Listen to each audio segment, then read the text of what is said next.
That's much better. It's spooky season, guys, and arguably one of the scariest places on Earth are the planet's oceans, containing monsters like colossal squids and millions of viruses. The ocean also holds approximately 3 million shipwrecks on the seafloor. Likewise, what's also interesting is that light cannot travel further than 200 meters below the ocean's surface. Therefore, everything below that depth is known as the Twilight Zone.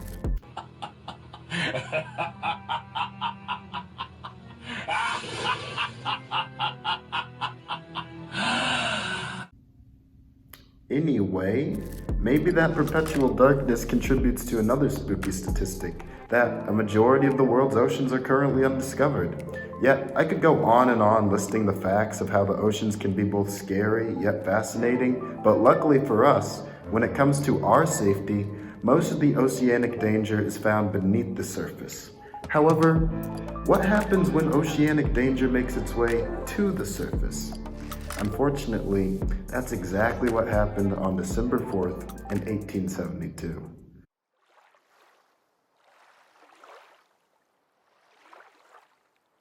On December 4th, 1872, a Canadian vessel named the De Gratier crossed paths with another ship, the Mary Celeste. However, the Mary Celeste was unlike most aquatic vessels. The Mary Celeste contained no one on board. How could something like this occur? Was the ship haunted? The answers to those questions were found in the captain's log. From this, they learned that the ship departed from New York about a month earlier. On board the Celeste was a captain, his wife, their daughter, and 7 other seamen. Indicating no difficulties, the captain's last entry was written only 9 days before the Canadian discovery.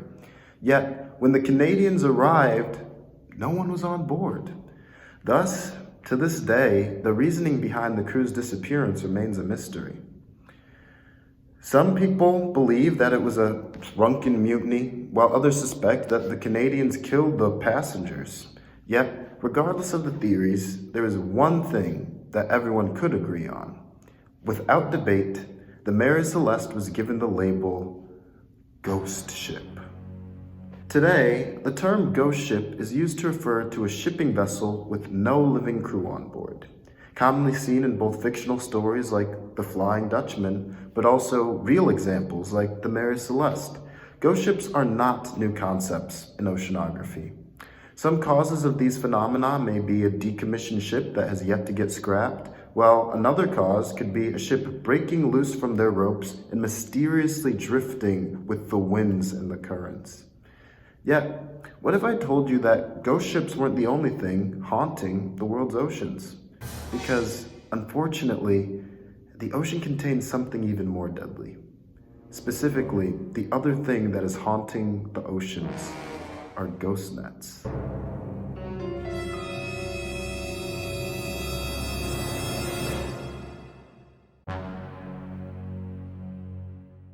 Unlike ghost ships, the term ghost net is used to refer to fishing gear that got abandoned, lost, or discarded.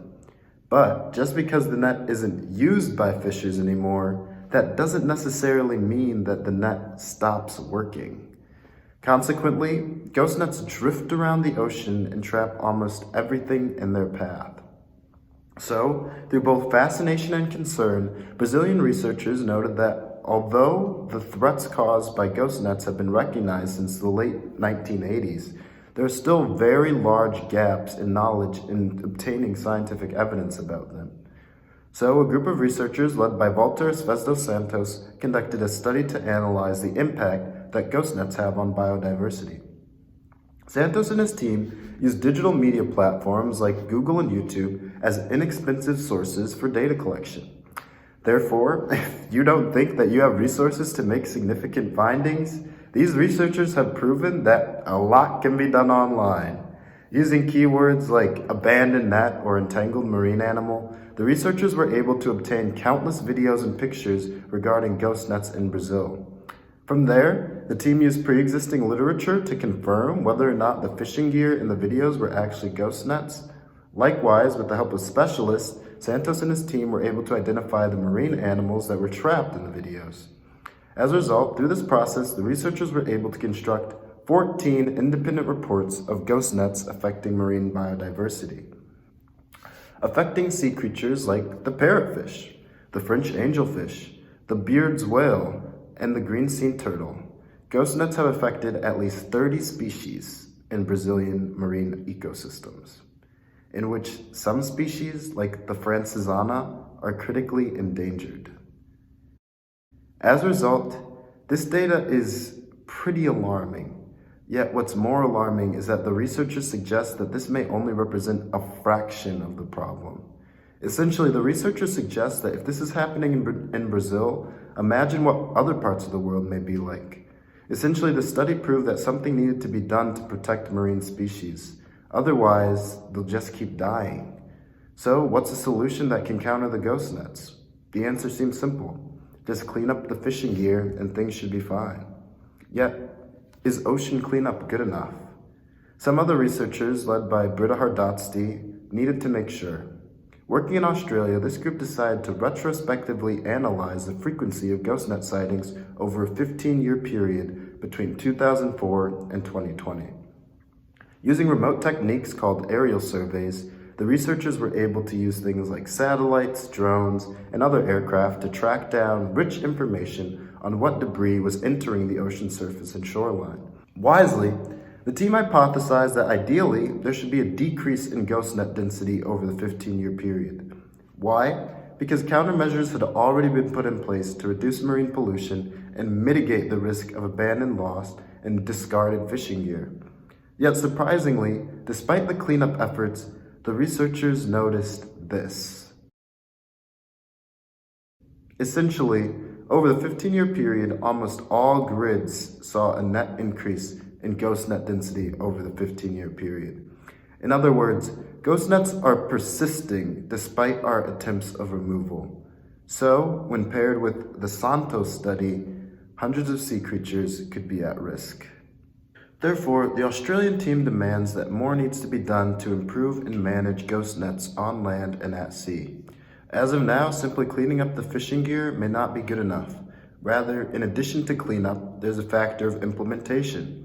For example, the researchers suggest that fishing constraints may be a viable solution. Maybe the government authorities need to enforce more regulations to reduce fishing licenses and increase education so that their gear doesn't continue to harm marine species. Entire ecosystems could be in jeopardy, so the question that follows is, will fishermen take that to heart? Regardless, be it ghost ships or ghost nets, the scariest part of this video could arguably be imagining a world where marine life is cursed by ghost nets and we do nothing. Clearly, there are far too many creatures at risk for us to sit back and do nothing, so instead, I encourage you to join the fight against abandoned, lost, and discarded fishing gear. Visit the Global Ghost Gear Initiative at ghostgear.org to figure out more ways to exorcise ghost nets from our seas. Thank you guys for watching, and stay safe.